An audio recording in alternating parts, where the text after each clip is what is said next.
We wanted to produce super high quality, really strong genetics in our cow herd, and we wanted to manage those in a way that, was ultimately best for the environment that we're fortunate enough to operate on. We feel a huge amount of responsibility to be great stewards of that land and really wanted to leave it better than we received it. And I've personally found that from a business perspective, as well as a land management perspective, that those practices work best for what we were trying to do. And it lets the cattle do most of the work for you.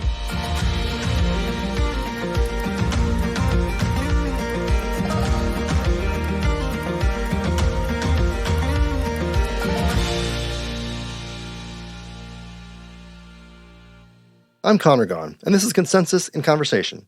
Today, I'm talking with Greg Putnam, a former U.S. Navy SEAL who became co-founder and president of Little Belt Cattle Company, a Montana regenerative ranch specializing in Wagyu and Angus beef production. After a short time working as a fishing guide after college, Greg followed a family tradition and joined the Navy, ultimately becoming a SEAL. After his service, Greg and his family settled in Montana, where his entrepreneurial journey would begin. And while starting a cattle company in 2020 wasn't easy, the company's success and commitment to the land, the community, and the state of Montana can teach us all a lesson about mission and purpose.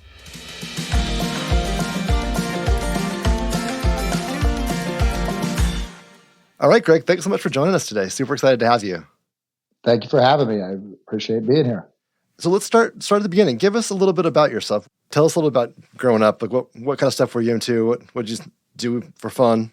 I always loved being outside. I grew up hunting and fishing and, skiing and really activities that got me out and about. And, like a lot of kids, I think that from that era, just playing in the woods and being gone for the day. And you end up in the Navy. How did you end up joining? What was the path there? Sure. So I had an uncle who was a Navy SEAL who was somebody that I always looked up to. And he had just done a lot of different things with his time in the Navy and out. And he took me to one of his SEAL team class reunions when I was 18 years old. And after seeing that, and there was a bunch of active duty guys there, really set the seed and planted the seed for me and wanting to go in that direction at some point. What's been the most important or impactful aspect of your service? Big question, That's a good question. Yeah, no. I think the most impactful part of my service, honestly, was the people that I got to work with on a daily basis. Was just like an incredible group of people. It was actually kind of a spoiling group of people because I've never been around a group more like-minded, dedicated, selfless, task-focused, job-focused, and it was incredibly humbling to just be in an organization and on teams with people that, truly made you better on a daily basis. What was the transition like out of the military? I think it's hard. I think a lot of people, and my advice to most people is you have to either figure out where you want to be or what you want to be. I think it's hard sometimes to figure both those things out at the same time. And, for us, we knew we wanted to be in Montana. Fortunately for me, one of my really best friends from the SEAL teams who I had worked with, Tim Sheehy, had started a company in Montana. They were growing at the time, and he was good enough to give me a chance in the place we really wanted to be. And when people get out, you almost have to just try some different jobs because you're not sure exactly what that right next move is going to be. You learn what you're good at outside of the military, but you also learn the things that maybe you're not good at or that you don't enjoy doing as much. And I think it allows you to, kind of get dialed in a little bit better on what is that right fit. But it's a process. I thought the transition was the day I got out, it was you transition, you were done. And what I learned was it's an ongoing process and you have to be patient. And some people stick with the wrong opportunities for too long because they don't want to make a change or pivot because they feel like they're quitting. But I think it's important to give stuff enough time. You may not hit the bullseye on the first try. The more detailed you are about what you want to do and where you want to do it, the closer you're going to get to finding, that right fit. So you transition out of the military and you end up in the business world, working with a mentor and friend, Tim. what was the next transition point? Yeah. So I came on board with Ascent Vision Technologies, and I was, this is when it was an early startup stage, which I love. Like, I do really well. And I actually think a lot of, military folks that had my background do really well in that you don't know exactly what the day is going to bring, whatever it takes to get it done. I mean, there was days with guys where I worked with where we were driving trailers full of equipment across the country. You'd be under the trailer the day before, rewiring the brakes, throw a suit on, go in there, try to sell products, pack back up. And so I was doing business development, marketing, sales, product development. I worked a lot with our engineers, from a real world perspective to help develop those products. And, it was great. It was a really interesting opportunity. I definitely learned that being in the office isn't, probably my favorite place to be. And so I had some friends that ran some cattle ranches, and a SEAL team buddy of mine invited me to come up and help at one of his friends' ranches. And I started going up there and helping guys out, and just really found something I really enjoyed. I had a GI Bill education opportunity that I hadn't used. And so I pursued some education in beef cattle production and just started to kind of learn and get some experience. And so when Ascent Vision sold, Tim and I were sitting on his back porch one day, and we were kind of talking about what was going to be next. And we started talking about this ranching thing, and we kind of came up with this idea. And this was kind of right before COVID, and really the first time I think that a lot of people saw some cracks ultimately in the food system. Yeah. And we just had this kind of shared dream. And so in 2020, we started Little Belt Cattle Company. You got a great partnership, a great mentorship relationship with Tim. I often think that those kinds of relationships are underappreciated. And I'm curious from like a military perspective, how you see mentorship and then how you think that translates into the business world.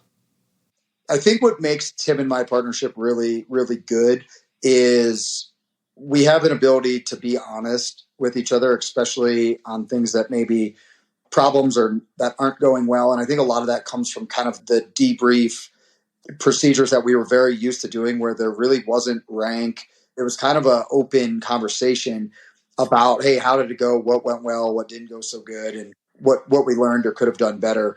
And I'd say correcting on the way, which that I think a lot comes from the training that you go through in selection, in that, they put obstacles in front of you and they want to find people that aren't going to quit and are going to find ways to success. And I think that attitude, especially in entrepreneurship, is critical to anything when you're trying to start it out, can be extremely challenging. And it almost feels like at times where it's just like almost like nothing's going your way after nothing's going your way. But it's the ability to kind of just maintain and keep moving forward. And I think that's something that both Tim and I have. Yeah, I'm a pretty staunch believer that if you're not failing, you're not trying hard enough, and you're not learning. Yeah, I mean, if you're not kind of finding that line, right, then my opinion is like, kind of, what are you doing? You're probably not, like you said, really challenging your business enough. It's interesting. I mean, so much of the skills that a lot of entrepreneurs have and to help them to succeed, they're very similar to the kinds of things you just talk about from a SEAL perspective. But there's also this weird, popular belief that everything in the military is structure. And so there's almost this contradiction, that people might not naturally understand, that folks coming out of the military are really good in startup environments where there's honestly kind of chaos a lot of times. Obviously, there's structure there, and there's authority and hierarchy of order. If you're asking somebody to put their life or the life of their friends on the line, you're not just telling those people to go do it, right? There's a big difference between me saying, hey, this is the target. We're going to go take that hill. I'm going to stand back here and hide behind the truck, and you guys go do it. When you get there, give me a call. It's, hey, we're going to go take the hill. You guys go that way. I'll go this way. Follow me. And I think a lot of people maybe have a misconception that veterans are going to have to be like told what to do, or that maybe they're not given credit for their creativity and flexibility and ability to adjust on the fly, especially in chaotic times, maybe where things aren't going well. And I think the value that certain veterans can bring to a team really is much more kind of a calming. The SEAL teams, they like to say, calm is contagious. I think a lot of people think that they're going to get folks out of the military and they're going to be yelling at people. And it's like this movie drill sergeant's going to come in and almost be like disruptive. And meanwhile, I think what you'll find with most of those folks is when things are really kind of ramping up, those veterans are generally like, hey, no big deal here. Let's take a step back. Let's take a deep breath. Let's figure out the solution. And I think when you interject that into business and entrepreneurship, that's your ability to find that fix quickly and truly, make those pivotal moments where you actually made the change that you needed to at that right time. And I think a lot of veterans, and military folks also understand that a plan is needed and gets you started. But if you stick to that plan, even when it's not working, you're going to end up in a pretty bad spot. Yep. And the ability to change course on the fly and recognize patterns and when things aren't going your direction, I think is something that's important. And I think something that a lot of folks coming out of the military do naturally very well. Yeah, that's a great way of looking at it. So you're sitting on the patio up in Montana. You've done some educational work in ranching. Sounds like a fun idea. Sounds like it could work. Was there a business imperative that you saw? Like, hey, there's a gap in the market, and this is how we could go fill it? Or was it just this could be really fun, and I think we could probably make some money doing it? More customers were going more towards, wanting to know kind of who their food came from, where it came from. We thought there was a market there, a potential local market. What really shed light on that was when COVID happened, and people really started kind of seeing cracks in that food system and the ability for a lot of people in urban areas for the first time to be able to go down to your grocery store and them not have a full shelf of food. And we started looking around Montana and we were dealing with that to a certain extent as well. But you look around and you see cattle all over the place and you go, well, why can't we get beef? And that really made us start to look at the industry, I guess, as a whole. And to be honest, I grossly underestimated the complexity of the food system, specifically cattle production. And I think a lot of consumers don't really fully understand the full process that truly gets, high quality, nutrient dense beef on your plate at a reasonable price. And Tim and I really sat down at that point and really took a look and said, hey, there's a real opportunity here to do some real good. But, I think maybe one thing for us is we started to see those problems and we started to outline what are some solutions, especially solutions to get high quality food into our community.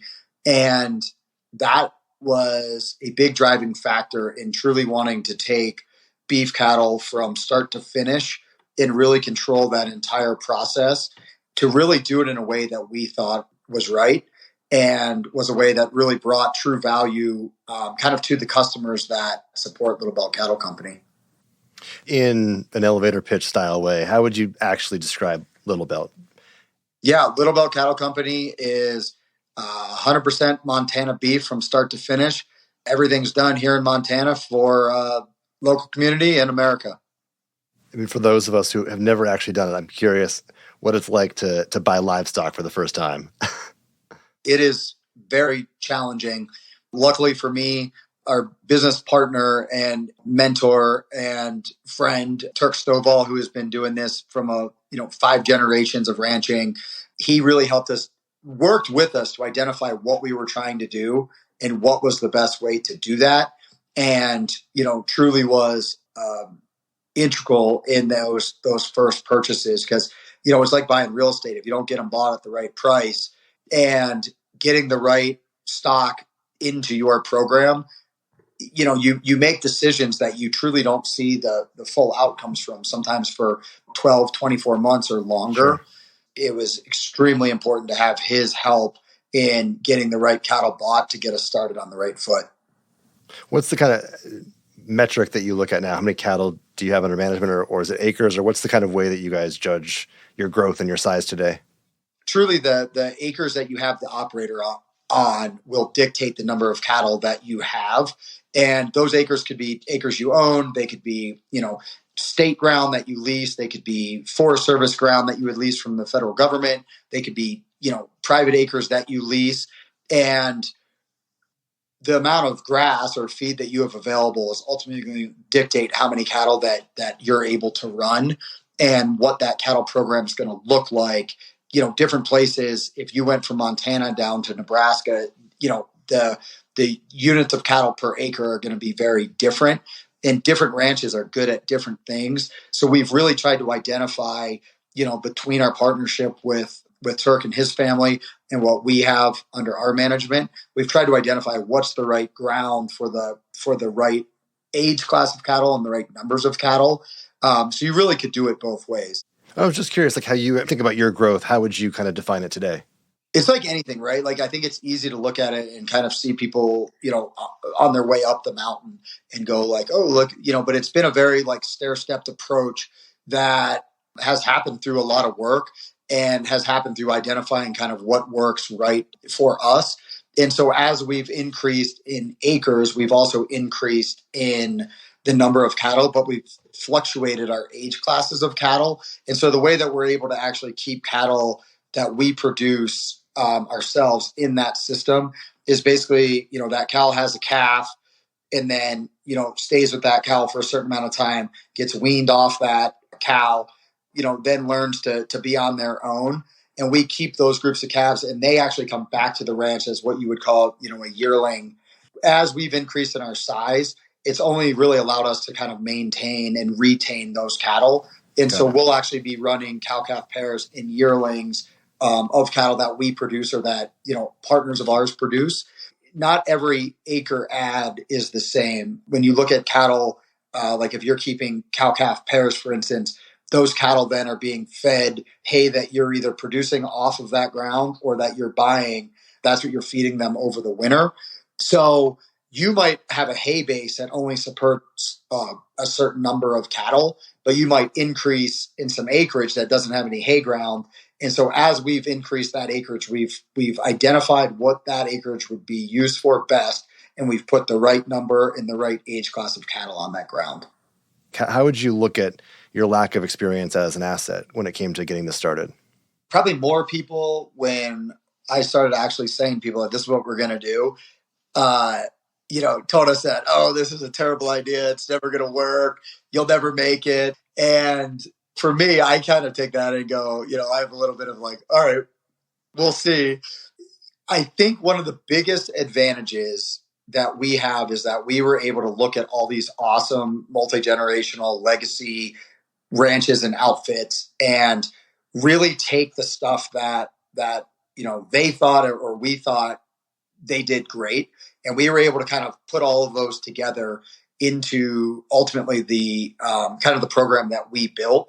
And so a lot of multi-generational, places kind of have a set way that they're doing things. And, sometimes you hear it's just, that's how we've always done it. And we didn't really have that. And number one, it allowed us to pivot and change relatively quickly. But it was also, we were able to look at these different businesses really that we aspired to be like, number one. Number two, just had a huge amount of, appreciation and really looked up to these, multi-generational folks who have been doing it for so long, and being able to have access to those and also kind of cherry pick the things that we thought worked best or that they told us worked the best and implement those into our own program ended up being hugely beneficial. And, sometimes when you're new to something, you kind of have to have that new guy mindset all the time, which I think is just that learning, growing mindset that truly keeps you engaged in building and growing. And if I had to sum it up in one thing that's been most beneficial, it would definitely be the ability to see what's been working for other folks, implement that into our own program, and then pivot and change quickly if we found out that it wasn't the right thing. One of those big decisions you made, which I think tends to not always be the most popular or isn't been done historically as much, was to make the ranch regenerative. And so I'm curious how you came to that decision. I guess you could look at it two ways. It's either really hard because you have a clean slate and like whatever you do, you could just screw up royally because there's no points to go off of, or you have the luxury of putting a lot of time and effort and thought into how you wanted that to be. And I will say, this sustainability regenerative practices have been around for a really long time. Anybody that's been running a ranch for multiple generations has been running a sustainable ranch, because if they didn't, and if they didn't treat that ground in a way that, it regenerated grass every year, they would be out of business, because that is, ranching is the grass growing business, right? So this isn't a new concept, right? But I think it's a concept that has started to gain in popularity, because I do think that there's a number of things that it does for you from a business and profitability standpoint, because there's two ways you can make money in cattle ranching. It's volume, so your number of cattle, or turnover. So it's cattle that come in and you're able to turn those cattle over on a higher frequency. And through those regenerative practices, you're ultimately trying to improve soil quality and health, which increases your volume of grass.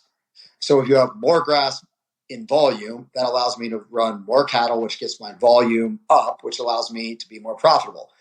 So I think as people have just looked at ranching in 2023, the input costs on a number of things such as fertilizer, they've gone up so much.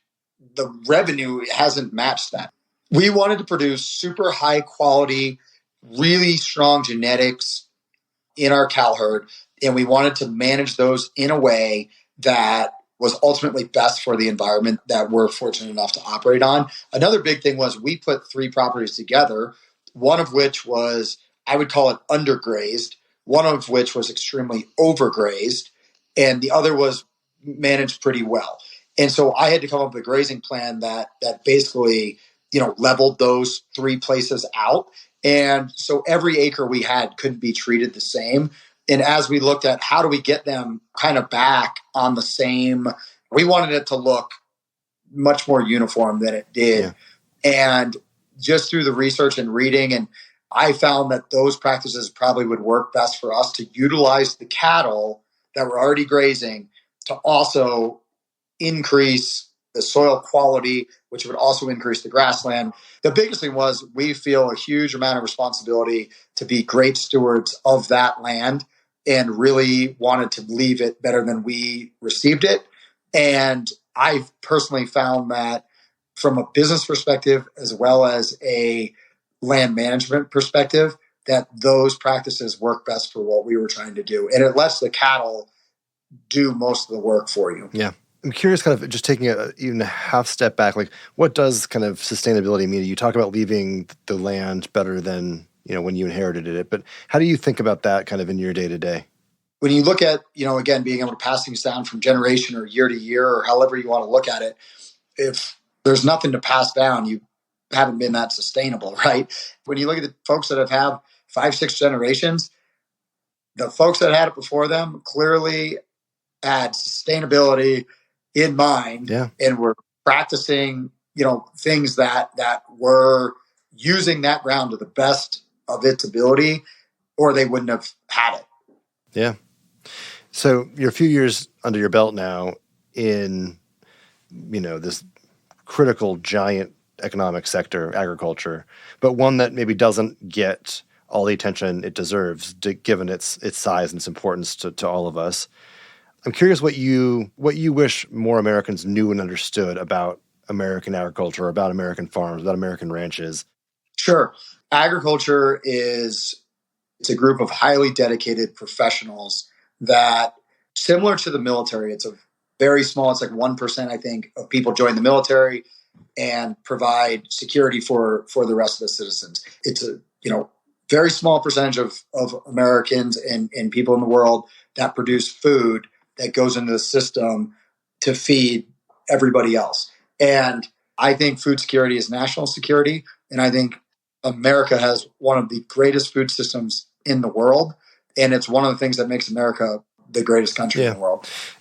The way you talk about cattle, hay, and acres, it sounds so much like, my old friends talking on Wall Street about markets and stocks. And you really do understand, if you listen to someone like you talk about it, how analytical and sophisticated of an industry it is. And I think most people don't give it its due credit in that sense. Yeah, I mean, you might see a guy that's getting out of a dirty pickup and, he's got manure on his clothes, but that guy probably is going home and jumping on Excel spreadsheets, right. And it's a game of pennies. I mean, it comes down to your ability to be detailed in running a business. And it blows me away, the industry knowledge that is there. And it's the combination of all that knowledge, coming together from your cow-calf producers to your yearling people, to your feed yards, to your processors, to your, distribution. And every one of those has its own internal complexities as you kind of go from phase line to phase line. Right. And yet it's also a community, it sounds like, just listening to you talk about it and listening to your passion for it, that has a deep sense of purpose around what they do. And I'm curious, that seems very analogous to life in the military, where there is a deep sense of purpose in what you're doing on a day-to-day basis. How do you think people stay motivated to pursue that? I'd say the community of agriculture as a whole is a pretty hopeful bunch, and they're always going, oh, next year, the drought will be gone. The markets are going to be there. And I think it's a people that just have a lot of drive and consistency in their drive. And similar to the people that are successful in special operations selection, it's not always the biggest, strongest, fastest guy. It's the person who continues day after day to do their best. And, I think as a community, one thing I love about agriculture and ranching as a whole, you get in a bind and you call your neighbor, 9 out of 10 times they're going to come help. If your neighbor's branding a bunch of calves and, is shorthanded a couple guys, you're going to go help them and they're going to come help you. There's a high level of self-reliance, but there's also some reliance on others that makes the community really strong. Taking what you just said about, the community and you smiled and laughed as you said it, that's really filled with hope. When we think about the country, and we're constantly faced with big challenges, and that includes things like food security, food resiliency, food insecurity for many families. For many, that feels or that sounds so big and so challenging and so hard to keep that hope, to keep that grit. How do we inspire others to live the same way, to think with that same sort of purpose or hopefulness? They talk about if you have kids, everybody has their learning style. And my learning style is by failing. And so it's truly the perseverance and having an idea of what the big picture looks like and where you want to go, and not being overwhelmed by the circumstances at the moment. I can think of 2 good pieces of advice that I got both in the Navy. One of the best pieces of advice I got right before Hell Week was, don't worry about what you just did. Don't worry about what's coming up, and just do what's in front of you, and you'll be fine. I mean, there was days you could think all the way to the end and go, oh, I'm going to make it to the end, no problem. And then there was days where you had to look at a stick laying on the beach 50 yards ahead and go, I'm just going to run to that. And then I'm going to run 50 more yards. And it's just that the ability to keep going. Yeah. One of the lessons that I think about a lot is, if you're doing it for somebody else, or you're doing it for the betterment of somebody else, it certainly makes you be able to get through those challenging times. And it doesn't feel as heavy when you're able to say, I'm not just doing this for me, I'm doing this so my kids have an opportunity to participate in this if they want, or to whatever your goal is, or whatever motivates and drives you. But I think, on the helping thing, there's a great organization locally here called Producer Partnership that allows ranchers to basically donate cattle that they would be getting rid of anyway. Nothing wrong with them. Good cattle that are just, kind of aged out or don't fit your program, or, maybe got hurt or something. And what they do is they take those cattle and they turn them into burger. Their goal is to end food insecurity in Montana and beyond. And we work with people like that. And I think when you think about how you can be of value to others more so than what is it going to do for you, all of a sudden it makes it a lot easier to weather those storms. Yeah. Well, everyone has the capacity for this. And we see it in glimmers every day across the country. I'm hopeful that just telling a lot more of these stories continues to inspire more and more folks. I think it's such a fun, awesome work you guys are doing. So just as we leave, where should we go to find Little Belt? For Little Belt Cattle Company, you can find us at www.littlebeltcattleco.com. You can find us on Instagram at Little Belt Cattle Co. Y'all have some awesome merch. Yeah, we're just trying to do something that, ultimately people, if there's something you want to do and you can outline a path to kind of get there and work hard, that's the American dream, right? And I think it's never lost, on us how fortunate we are to be able to doing what we're doing. And I'm just really proud to be doing this and part of this community and all the people that have helped us out along the way. We really appreciate.